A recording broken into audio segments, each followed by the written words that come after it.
This is 7.5 Radio with Walter Yerkew and Peter Scoop Stanton. This is the radio show that will break your neck, if your neck needs breaking. And here are the hosts of 7.5 Radio, Walter Yerkew, star of the biggest documentary movie ever made, The 7.5, and Peter Scoop Stanton, who starred in To Catch a Predator.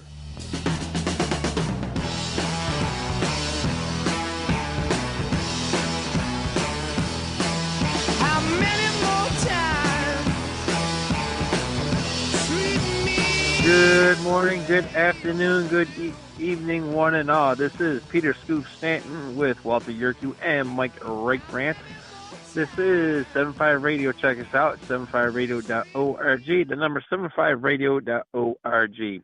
I am calling you remotely from a location in Central Virginia, remote, and I'm having a good time, but we'll talk about that later, maybe. Once again, it is October 19th, 2024. Let's say hello to all of our special listeners. First, Little Billy Keebler and the men and alleged woman of the Yondasis, New York Fire Department, also known as the Cello Sabers. Also, we want to say hello to New York's finest, New York's bravest, New York's boldest, as well as the residents of Long Island in the 2nd Congressional District. Walter, how are we doing tonight, my friend? I'm doing very well. Thank you for asking. I'm doing very well. Outstanding. And Mike, how are we doing tonight, sir? Doing great, brother. Thanks. Outstanding. First order of business, as always, we want to remember the men and women of the law enforcement community who were murdered in the line of duty. Tonight, we remember Correction Officer Bradley McNew of the Jacksonville, Florida Sheriff's Office, end of watch, October the 12th, 2024. Officer McNew was killed in an off-duty incident. He rolled up upon a domestic after work. He tried to interact as some mutt was beating his girl, and unfortunately his life was taken. No word if the perpetrator was caught, but anyways, we remember Officer McNew. Anyway, speaking of crime, news came out this week that the FBI were juking the stats. Now, what am I talking about? Well, they're making crimes disappear. I'm going to let Mike take it. He was nose deep into this all this week. Charlie Duff gave us a tidbit, and Mike ran with it. Mike, what's going on with the FBI crime data?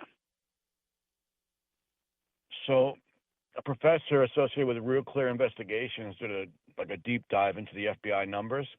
Earlier this year, it came out that the FBI was reporting the crime numbers and that everything was way down, but they got called out because there was major cities that represent the majority of the crime reported that weren't included in their numbers. So New York, for instance, a bunch of other big cities.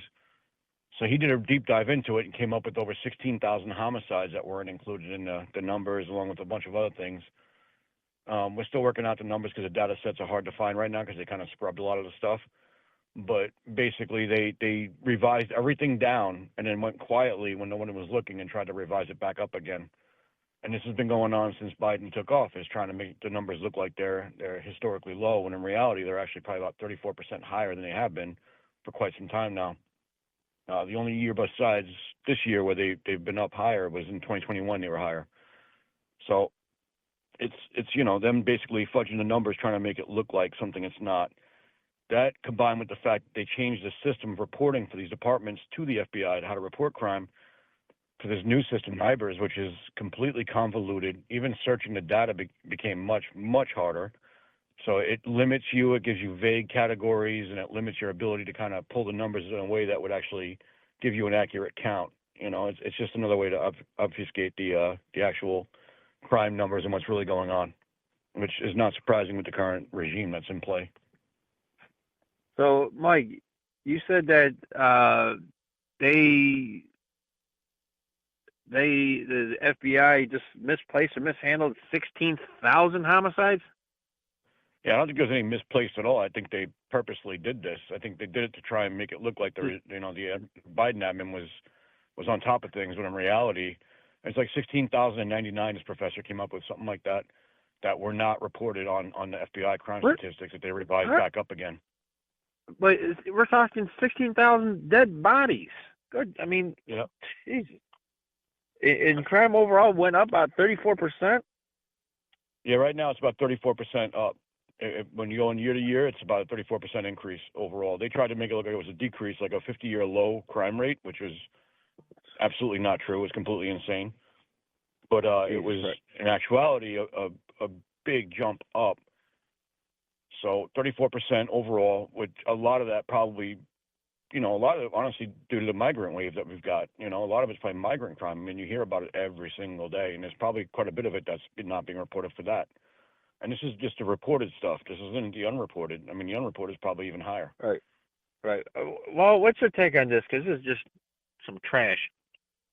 Well, adjusting crime statistics isn't anything new.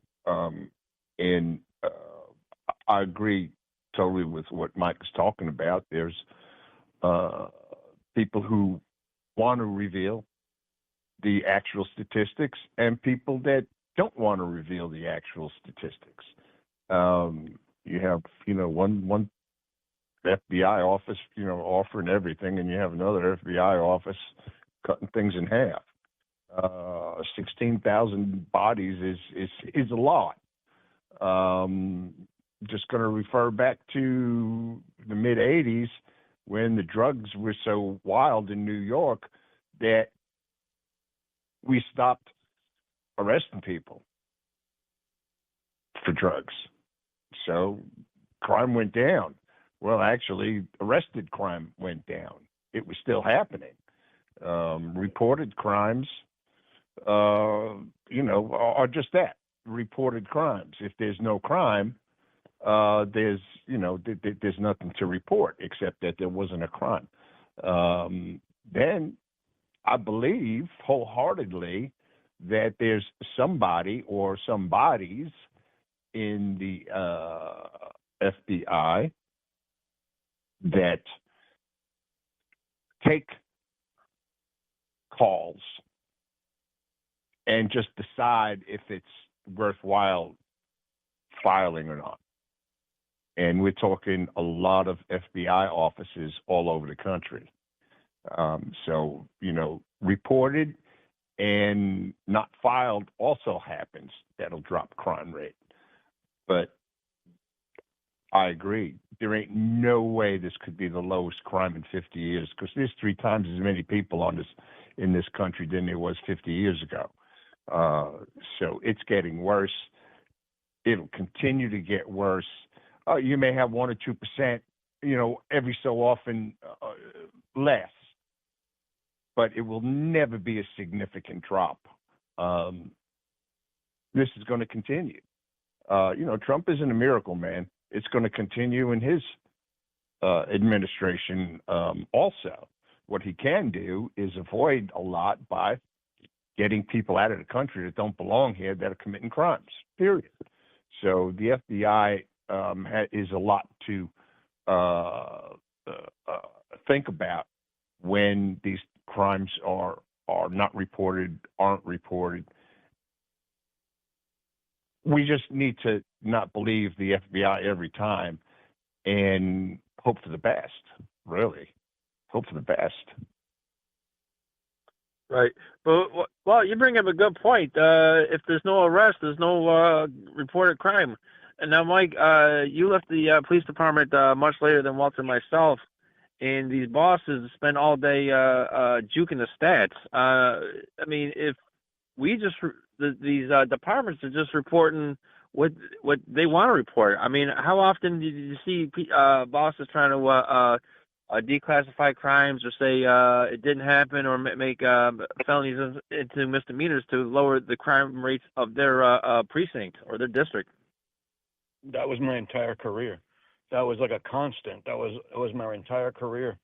You'd make a pickup arrest for like a burglary, for instance, and the desk sergeant would be, trying to downgrade it to trespass and petty larceny, because they didn't want to report the burglary, even though the DA's office was still going to charge burglary, but for the numbers, it would be a petty larceny and a trespass, so it would look like a misdemeanor crime, and that way it's not hitting the numbers. So the real numbers are dramatically higher than probably what's even been reported for a long time.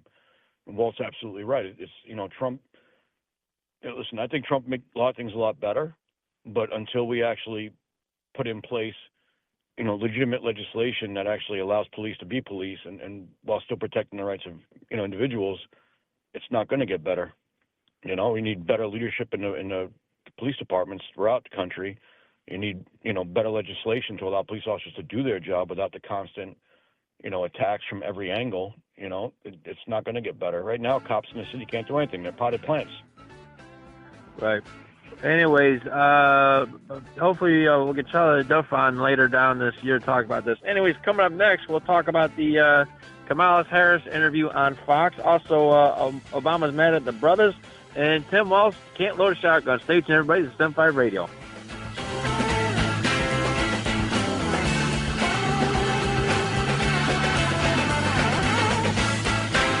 This is a battle between truth and deceit. A battle between forces that would enslave this country in darkness and between a media that wants to present you with the truth. We are being censored. America's news outlets no longer provide the truth. 90% of news outlets in the United States are controlled by 6 corporations. The mission of the Epoch Times is to chase the truth, to ground all statements in fact. TheEpochTimes.com. Why don't we say to the government writ large that they have to spend a little bit less? Anybody ever had less money this year than you had last? Anybody ever having a 1% pay cut? You deal with it. That's what government needs, a 1% pay cut. If you take a 1% pay cut across the board, you have more than enough money to actually pay for the disaster relief. But nobody's going to do that because they're fiscally irresponsible. Who are they? Republicans. Who are they? Democrats. Who are they? Virtually the whole body is careless and reckless with your money. So the money will not be offset by cuts anywhere. The money will be added to the debt, and there will be a day of reckoning. What's the day of reckoning? The day of reckoning may well be the collapse of the stock market. The day of reckoning may be the collapse of the dollar. When it comes, I can't tell you exactly, but I can tell you it has happened repeatedly in history when countries ruin their currency. Looking for an IT partner that truly understands your needs? Managed IT Services is the answer. We meet with you regularly to discuss your goals and form a tailored technology plan. Our customers have called us a trusted advisor who delivers. When it comes to IT, we do it all. Firewalls, cloud storage, server migration, and more. Say goodbye to long-term contracts and hello to a team that earns your business month after month. Call 801-706-6980 now and let Managed IT Services transform your IT experience.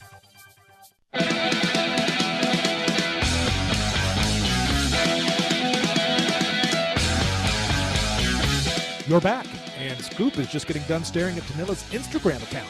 Here's more 7.5 Radio. And we are back. We go from one disaster to another disaster.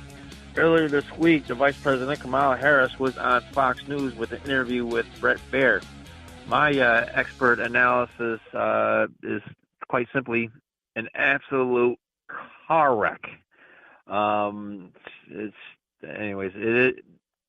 I wasn't shocked at all, but it was a car wreck. Anyways, Walter, on the other hand, did some actually research, some great analysis. Walter, take it away. What's your opinion of this abomination that was the Kamala Harris interview on Fox News? Well, it was just, unbelievable from the get-go. Number one, it was supposed to be, she was supposed to be in seat in front of Bret Baier at 5 o'clock Eastern time. She finally showed up at 5:17, okay, which cuts the interview in half. And she wasn't late because of traffic. She was late because her team wanted her to be late. And when they finally sat down, they only had 30 minutes of a scheduled 45 minutes, and her team was cutting it down to 20. Now, he's got the vice president in front of him. He's got his questions. He had to pick the questions that he felt that were most important at the time because, Bret despair. He's been around a while. He's a journalist. He has good ratings, and he's about as honest as they come. And he had itinerary of questions to ask her, so we had to pick and choose the ones that were most important. And of course, she did not answer one of them. She just chose to filibust and say these off-the-wall accusations. She must have used Donald Trump's name 75 or 80 times in the 25 minutes. Donald Trump this, Donald Trump that, Donald Trump. Well, Donald Trump, over and over and over again. When she realized that Biden's cognitive abilities were gone, she swears, she puts the hand up and says, she's been with him, and he goes from the White House to the Situation Room. Well, he's surrounded by 10 people. He's going to make it, whether they drag him there or he walks there, whether he gets there tomorrow.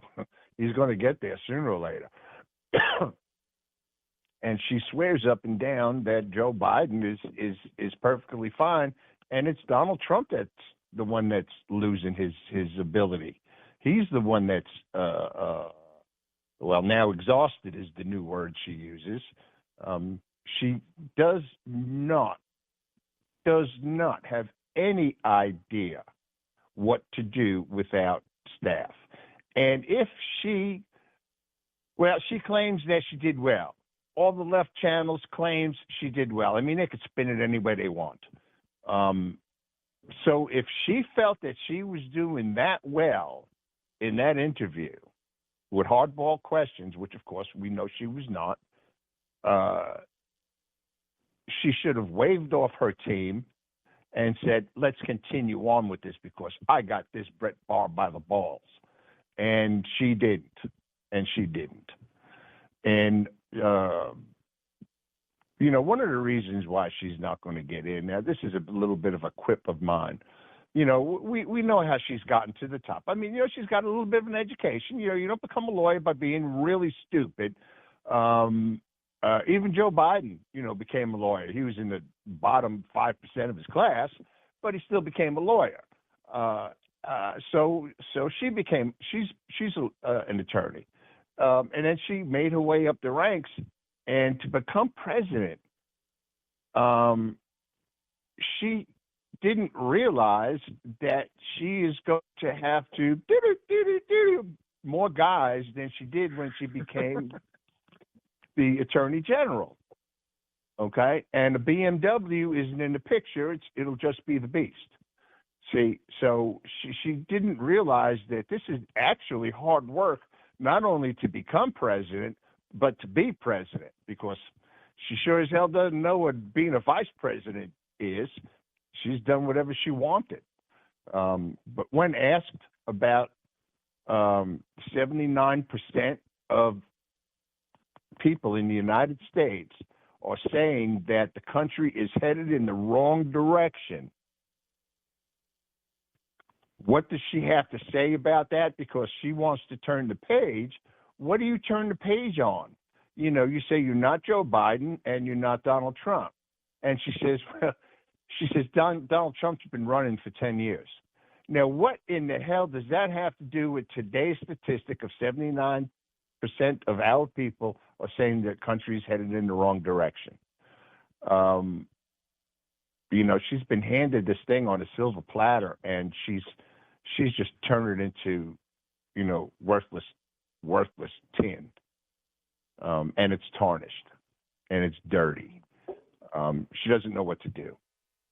And hopefully a lot of people will see this. Oh, did you see the barbershop? Well, we'll talk about the barbershop visits later on by Donald Trump. Yeah.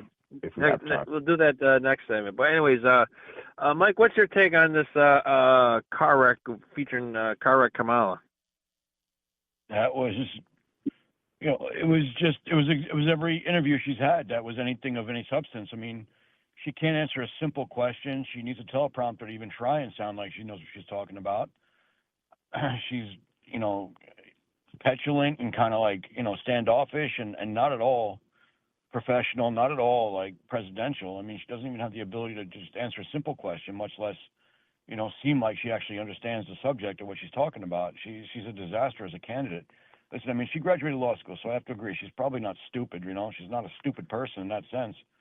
But as far as candidacies and being a candidate, she's completely inept, because she just cannot, she doesn't carry herself at all in any way like a leader. She doesn't even act like a leader. I mean, she doesn't engage with people properly. She's very socially awkward. She can't answer simple questions. And that interview was a train wreck, an absolute train wreck. And it had to have cost her votes.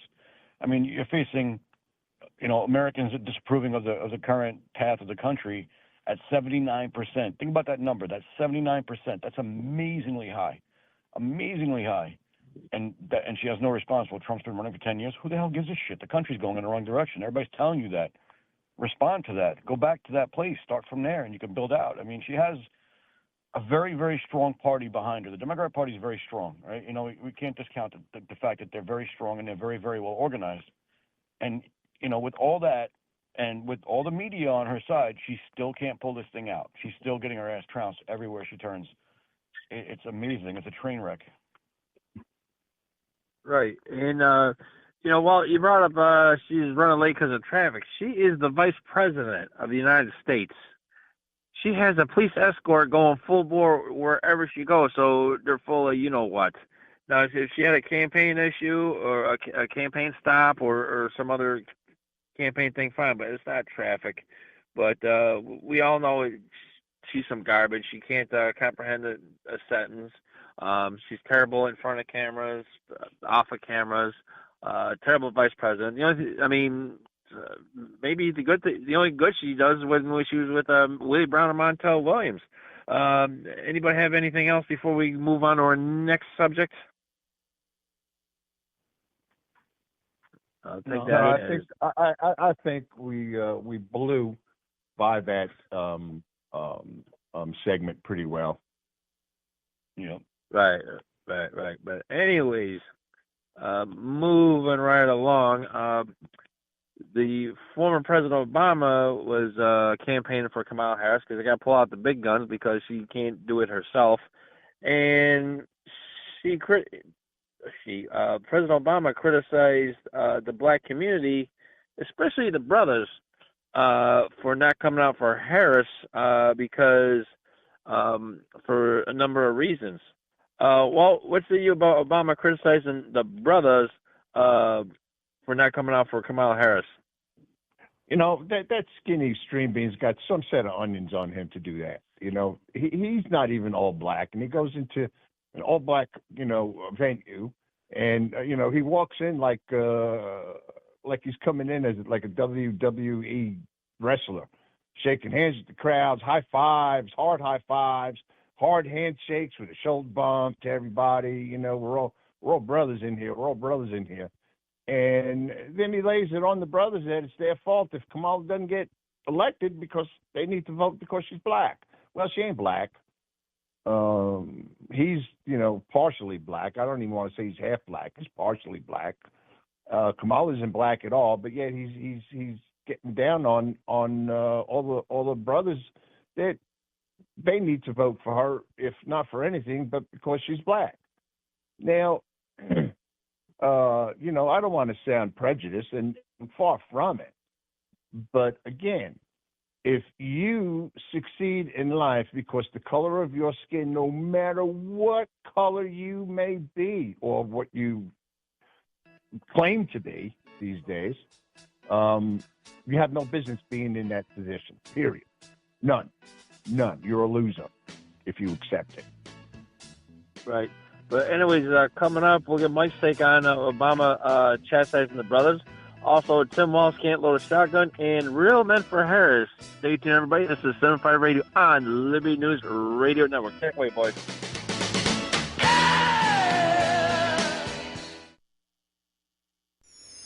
Pursuing liberty, using the Constitution as our guide. You're listening to Liberty News Radio. The Pope is dead. From Focus Features comes the electrifying new film, Conclave. We're about to choose the most famous man in the world. Based on the international best-selling thriller. The Pope discovered something before he died. Ralph Fiennes, Stanley Tucci. Ambition becomes corruption. John Lithgow and Isabella Rossellini. We sisters have eyes and ears. Top critics are raving. Conclave is hands down the best picture of the year. I have to find the truth. Conclave, rated PG. Parental guidance suggested. Only in theaters October 25th. What are you going to do if Kamala wins? Moving to gold now is an option. At Premier Gold, we specialize in helping those with a 401k or other types of retirement accounts convert their vulnerable paper assets into physical gold. Today, we'd like to send you a free gold election kit to help you decide if this is right for you. Call 606-800-8000. Premier Gold is not a financial advisor. Please consult with your advisor before investing. Call 606-800-8000. A wave of influencers on TikTok and other social media platforms starting specializing in a trend they call kindness content. That usually entails recording a charitable act like giving money or goods to strangers in need. Creators like Jimmy Darts have millions of followers they encourage to crowdfund to raise money for their video subjects.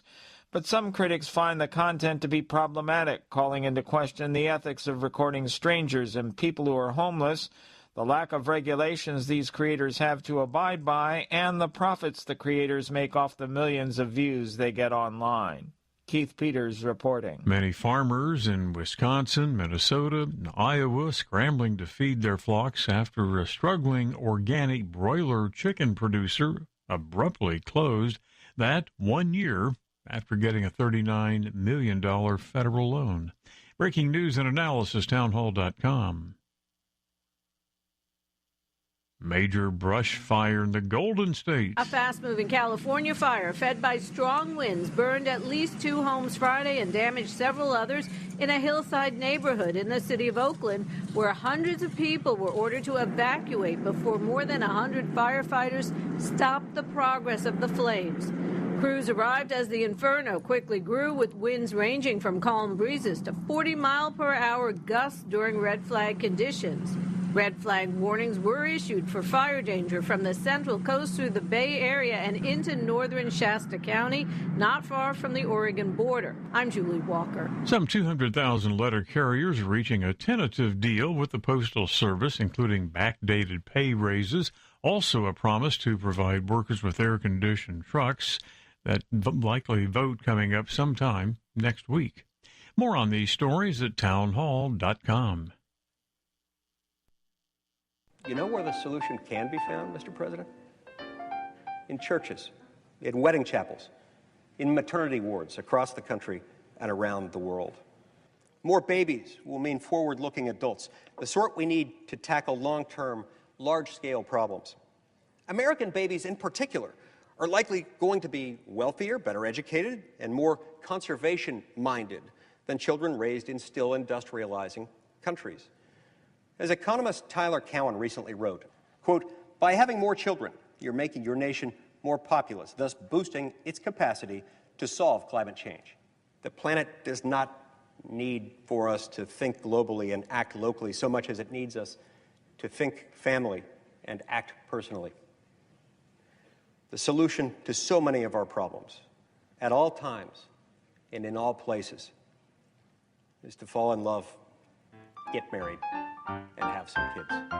Have you ever had great honey? No, I mean really good, all-natural, raw honey? Well, now you can, thanks to localhoneyman.com. We can ship out our locally made honey all across the U.S. So don't worry, you won't miss out. Plus, Local Honeyman has so many different flavors, like Utah Wildflower, High Desert Delight, Happy Valley, and Blackberry, just to name a few. So purchase your delicious raw honey today at localhoneyman.com. Do you treasure your liberty? Well, at lovingliberty.net, we most certainly do. And we want to help protect your liberty, too. Become part of the family. Everyone knows that the core of any society is the family. Therefore, the government should foster and protect the integrity of its family, we the people. Won't you join us as a Loving Liberty sponsor to help us promote the principles in the 5,000-year leap? Let's restore the miracle that changed the world at lovingliberty.net.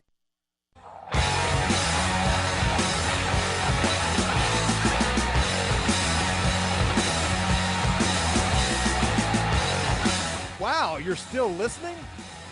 Here's more 7-5 Radio. And we are back. Scoop Stanton with Walter Yerkew and Mike Rickbrand. I am at a remote location in Central Virginia tonight. That's why I'm talking over the phone. Anyways, we're talking about former President Barack Obama criticizing black men for not getting behind Kamala Harris. Mike, what say you about Obama bashing the brothers? Well, first of all, not surprised. He's an elitist dirtbag, so he just kind of showed his ass with that and what he is. But the blowback was epic from the black community, and you can see it all across social media everywhere. It was just epic, but it was well-deserved blowback because, I mean, how dare you go out and insult these people like they're not intelligent, like they don't understand, like they're just supposed to just do what you say because you say so. But that's the problem the Democrat Party's had for a while now with the black community, is that they keep just acting like they're still on the plantation. They're just going to do what they're told to do. You know, so the fact that they're intelligent, reasonable people and they can make decisions for themselves is apparently lost on the Democrats, and especially on Obama, who should know better. You know, what a major misstep for them. This is all going to cost them. Right. My take is that you know what, these black men are sick and tired of Joe Biden because every time they go to the gas station or grocery store, they're getting fleeced. We got all these overseas complexes we're spending billions of dollars for and sending our boys overseas. They're sick and tired of these illegal aliens coming in and getting a free handout, a free ride. Meanwhile, these taxpayers and natural-born citizens get absolutely nothing. They're sick and tired of the crime. We just reported at the beginning of the hour how crime is just going through the roof. They're probably sick and tired of boys playing in girls' sports and boys using the girls' bathroom. And they're probably sick and tired of being pandered to about every 4 years. Say, hey, come vote for us. Look what we did for you. Like, what have you done? You know, people are just as poor as they were for generations. But, Walter, you brought up a very good point. Earlier this week, President Trump walked into a barbershop in the Bronx. It wasn't someplace I would go to because it's a different section of the Bronx. Take it away. What's your take on Donald Trump rolling up the barbershop in the Bronx? Well, he was on Fox and Friends yesterday morning, and Thursday morning, and he had met one of the host staff, Lawrence Jones, and he asked Donald Trump, how about getting down into the community instead of just rallies and stuff, and then Trump agreed. So they went to a barbershop, and it was all set up. Secret Service was there. Snipers were out there on the buildings, and the crowds were out there because they knew who was coming. Word got out, and he was inside just talking to population. The population happened to be brown. And they were talking about how it's hard to make a living. It's hard to keep a job with all the influx of the immigrants. And Donald Trump had talked to them about what he will do when he gets into office. And it was very well accepted. He did very well. He stayed in the barbershop for close to an hour, taking questions and such. And, wow. You come right down to it. You could talk about barbershops, as much as you want, but barbershops, beauty shops, tattoo shops, you name it. People talk, and people are there, and they're from, most of them have got their feet on the ground and are hardworking and need an outlet to talk about what's on their minds. And Mr. Trump showed up to this outlet and listened to people. Now, it's a pretty darn good idea. I think this should be done more often with local politicians. I think, the next real mayor of New York City needs to do that. I think Rudy Giuliani used to do it, not straight to barbershops, but he would walk through the park, with his entourage, and he would, meet with people. But, it's unheard of. I mean, Kamala wouldn't even show up to, Al Smith's charity dinner. And here you have Donald Trump, showing up to a barbershop too. So she just don't. She's like the most unsociable. I bet she's unsociable in the threesome. Oops, did I say that out loud? Well, this is 7-5 Radio. Now, how did Trump look walking a barbershop? Did he look like Joe Biden buying a bag of Doritos at a Wawa gas station, or did he look at home? Oh, he sat there. He was dressed in a suit and tie, like normal. And he sat next to Lawrence Jones, and he was leaning forward, not sitting back. He was leaning forward, in talking. He was leaning forward in listening. He wasn't just sitting back and pretending that he already had the answers to all their questions before they even asked him, like Kamala does. He didn't filibuster anybody. He got to the point. He got to the point, so he gets to the point when he answers questions, so he can take more questions. Right. And that's what he's about, to learn and to understand. And as much of a money guy Donald Trump is, and a builder, in order to get stuff built, you have to hire middle class people and lower class people, because they're the labor. So for the past 60 years, he knows what labor is. And, now he's meeting the people that, his companies and his father's companies used to hire. So now he's meeting them, and he understands what's going on. But like anybody else, you can't understand everything. So you get pointers. You get tips from the people on the street. Right. And Walter, I like the fact that you mentioned that Trump leaned forward. That's a sign that you're trying to listen and pay close attention to what people are saying, or somebody trying to get the point across. Mike, you got anything to add about Trump seeing the brothers at the barbershop? Absolutely. Look at the disparity. Look at the contrast between Trump sitting down in a barbershop for almost an hour and just answering questions, speaking, extemporaneously, and being able to answer questions and be honest and be sincere and actually connect with these people, versus, Kamala, who can't even answer questions during an actual interview, much less when she's actually dealing with real people.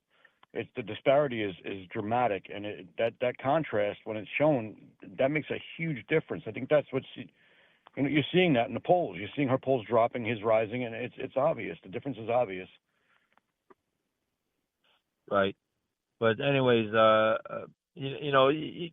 Trump's been doing this for years. I think even before he was running for president, he just go in and just hang out, or help somebody, or buy gas, or whatever it is.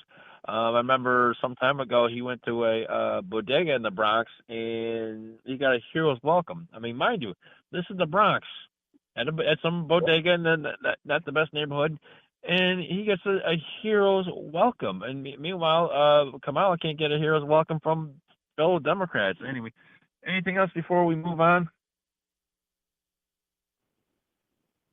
Take that as a no. Anyways, Warrior Tim Maltz last week had his annual pheasant hunt in his home state of Minnesota. Now, this man was a member of the National Guard, and the way he talks about it, you swear to God he was Audie Murphy or Chris Kyle. But he had a problem with a shotgun. Mike, I know you have a bone to pick with the governor. You want to take this one, or you want me to run with it? This guy is a joke on every level. I can't believe, how awful did that look? Oh, I've had this shotgun for years, but I can't load it. It's probably the easiest weapon platform that you could imagine to load and actually utilize is a shotgun, right? They are the most simple, straightforward weapon possible. It is. I mean, my 6-year-old could load a shotgun, and this guzzling dirtbag can't friggin' load a damn shotgun, but he wants me to believe he carried weapons in war. Like, for the love of God, man! Like, this guy, I can't stand the guy, but I'm so glad that she picked him, because it just shows exactly how really awful they are. It really is. It's like the most obvious example of what's absolutely wrong with the country right now. Someone like this is actually a governor somewhere. What a joke. Right. Well, let's say you real quick about Timmy can't load a shotgun. Is he all thumbs? You know, I don't know. Thinks he's loading them with tampons? Damn, that's my joke. Anyways, come back. I want to talk about Tim Walz real quick. Also, the Real Men for Harris and a 1013 at the Burger King. Stay tuned, everybody. This is 75 Radio.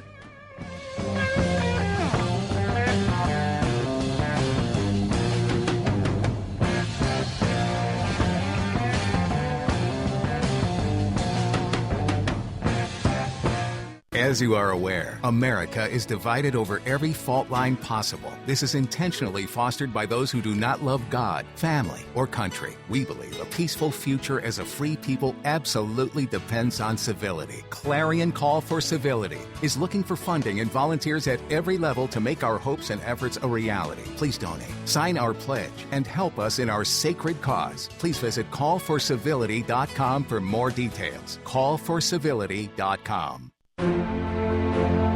The Foundation for Moral Law is a nonprofit legal foundation committed to protecting our unalienable right to publicly acknowledge God. The Foundation for Moral Law exists to restore the knowledge of God in law and government and to acknowledge and defend the truth that man is endowed with rights not by our fellow man, but by God. The Foundation maintains a twofold focus. First, litigation within state and federal courts. Second, education, conducting seminars to teach the necessity and importance of acknowledging God in law and government. How can you help? Please make a tax-deductible contribution, allowing Foundation attorneys to continue the fight. You may also purchase various Foundation products as well at morallaw.org. Located in Montgomery, Alabama, the Foundation for Moral Law is a nonprofit, tax-exempt 501c3 founded by Judge Roy Moore. Please partner with us to achieve this important mission. morallaw.org. Introducing Managed IT Services from NPI. We offer top-notch data backup and recovery, email spam protection, and network security tailored to your needs and budget. With 20-plus years of experience in the medical field, our HIPAA-certified consultants know what it takes to protect sensitive information. Don't settle for less. Give us a call at 801-706-6980 and experience the difference with Managed IT Services. Remember, your IT support should be fast, efficient, and reliable.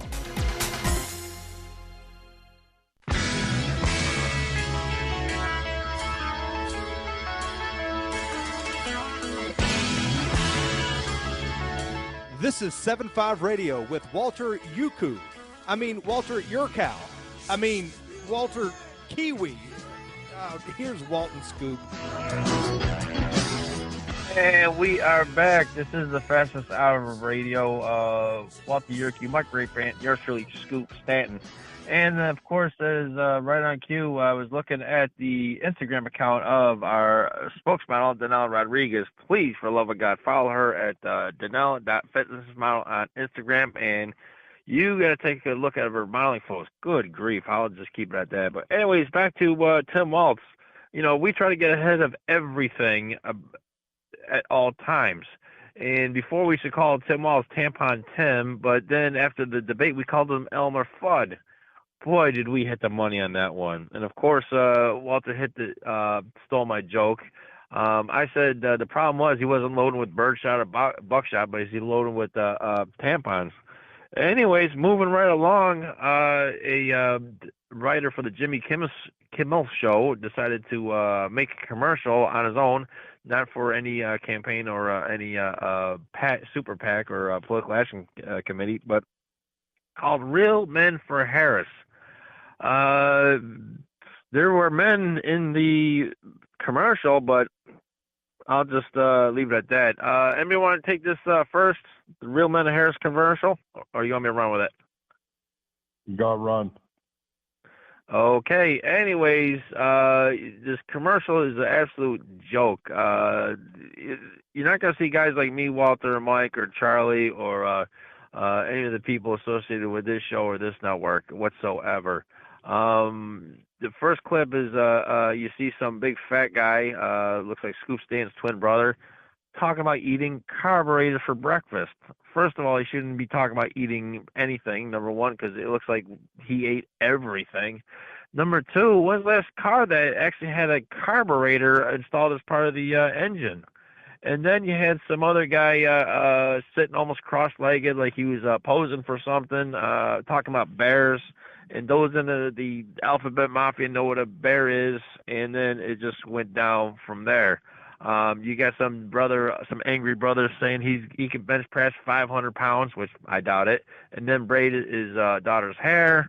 And then some guy, some crazy looking guy, I guess he's supposed to be a biker or something, said that women have the right to do with their bodies if they wish, but no mention about the jab. And it's just it's cringeworthy how awful this commercial was. And these guys were not typical alpha males, guys supporting Trump. You don't see like a Chuck Zito, a Chris Rock, a Dana White, Tucker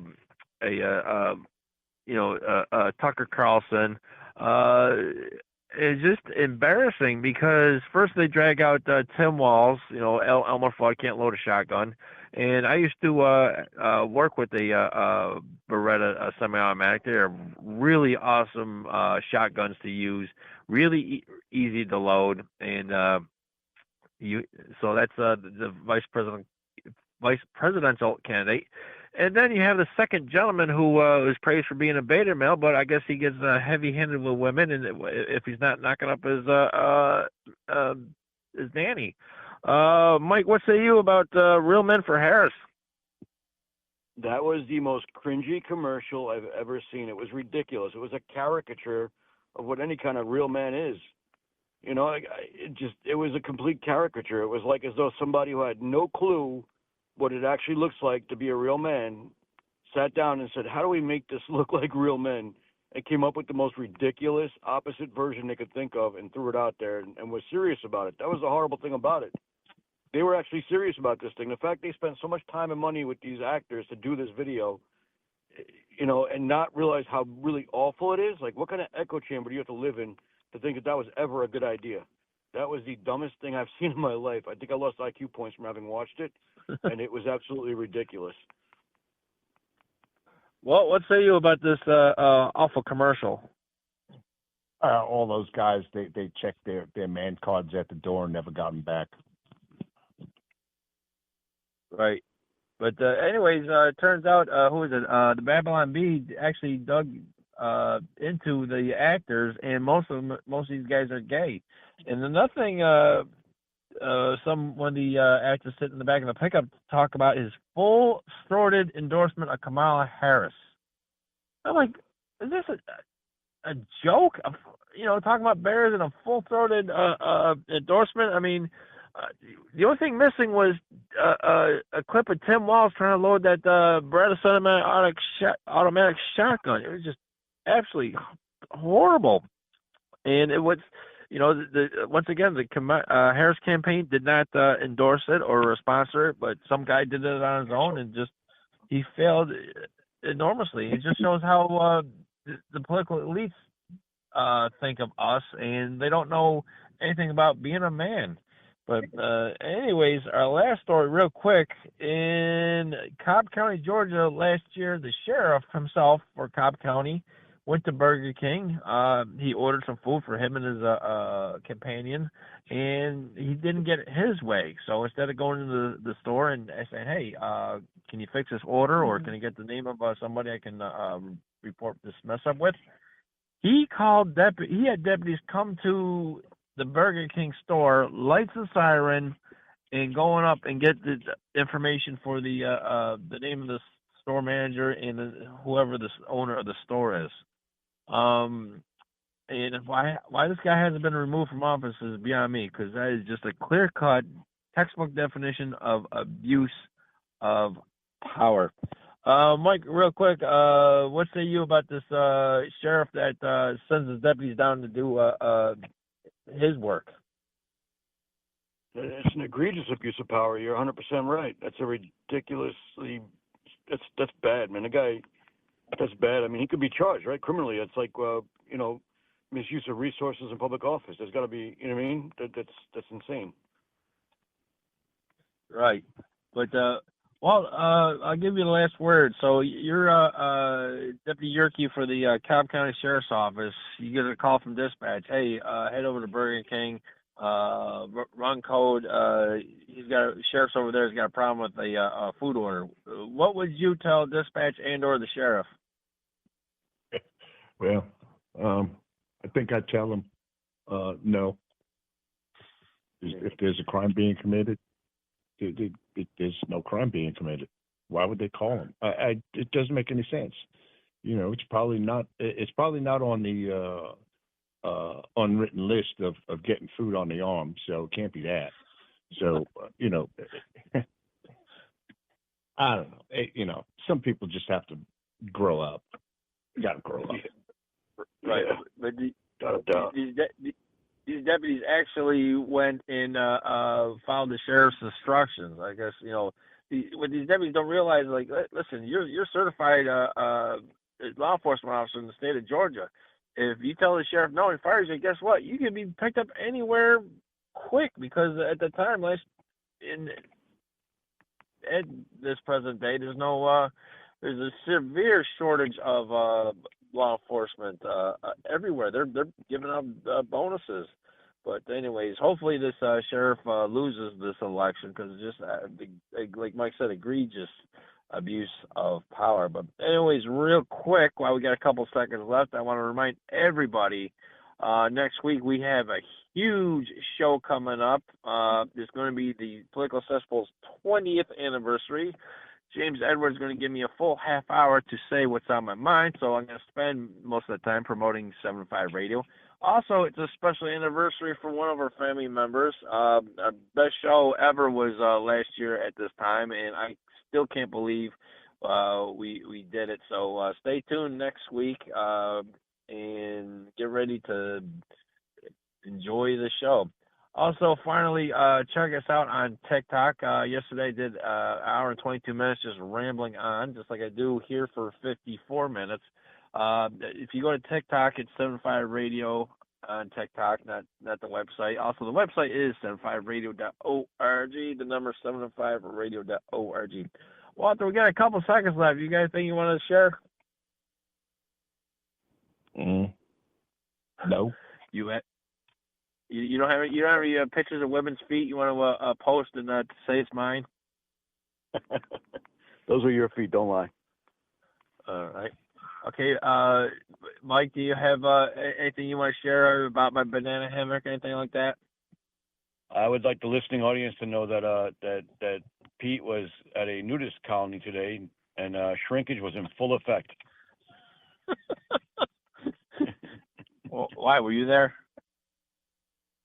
No, I heard the rumblings. You're up in New York. How you know it's a nudist colony? I might have been a huge cookout in the middle of Virginia. Nudist colony.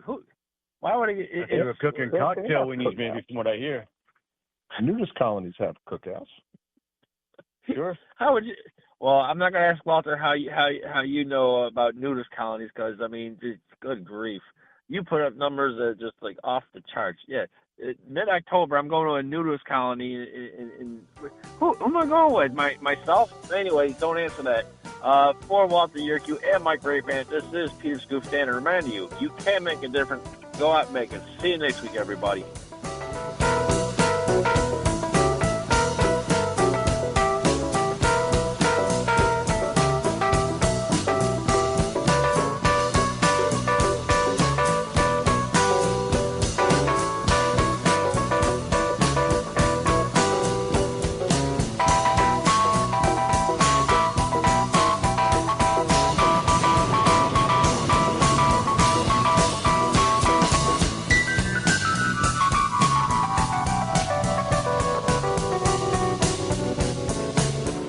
James Edwards for 7-5 Radio. For those who work the streets and the jails, thanks for keeping us safe.